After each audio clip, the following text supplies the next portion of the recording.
तो आज हमने के बात कही जाए रीमेक सॉन्ग के बारे में।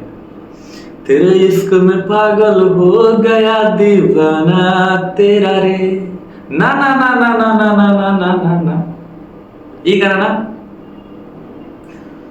तोहरा चलते बानी हम कुमार रानी हो। तो आज हमने के बात कर जाए मिस्टर अंकुश राजा के बारे में, जॉन की रीमेक सॉन्ग कइले बाड़न। तो वीडियो में चले सब पहले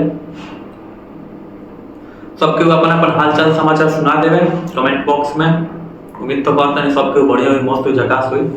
तो फिर से हम आज एगो लेके आ चुकल बनी रीमेक सॉन्ग।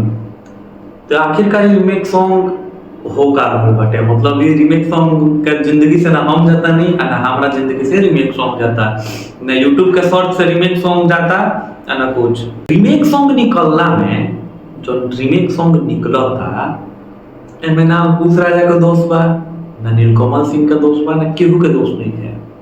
एमे सबसे बड़ा का दोस्त जानते क्या करबा, सबसे ज्यादा स्ट्रेटेजी जानते नहीं क्या करता टी सीरीज वाला।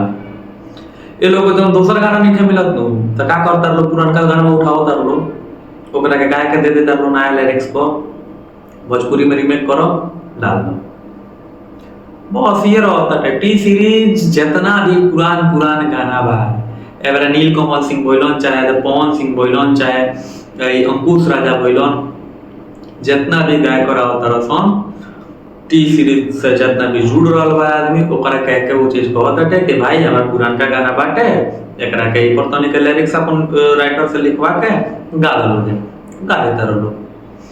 तो एमे तो गायकर लोग को कोनो दिक्कत के बात नहीं, गायकर गा देता लोग। तो खैर सबसे पहले ये गाना का पढ़ल जाओ, आखिरकार गाना में काची बा।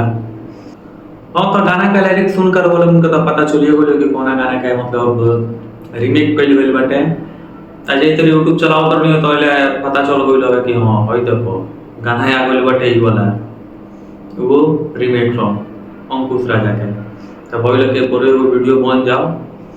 तो ये गलती अंकुश राजा का नहीं करे, गलती बाटे टी सीरीज के। बार बार अपना पुरानका गाना को उठाओ तर लो आ कह तर लो बाबू तू रीमेक कर, और रीमेक कर देता लो, बस बात खत्म। तो खैर यही तरह के वीडियो मिलत रही, यही तरह का कंटेंट मिलत रही। जुड़े खातिर सब्सक्राइब करी लोगिन, वीडियो अच्छा लगे तो लाइक करी लोगिन, ना निमन लगे तो डिसलाइक कर सकते हैं लोगिन, शेयर करे के मन हो तो शेयर कर सकते हैं लोगिन। तब तक मिलते हैं सब अगले वीडियो में। अगले वीडियो आई पवन सिंह को। जय हिंद।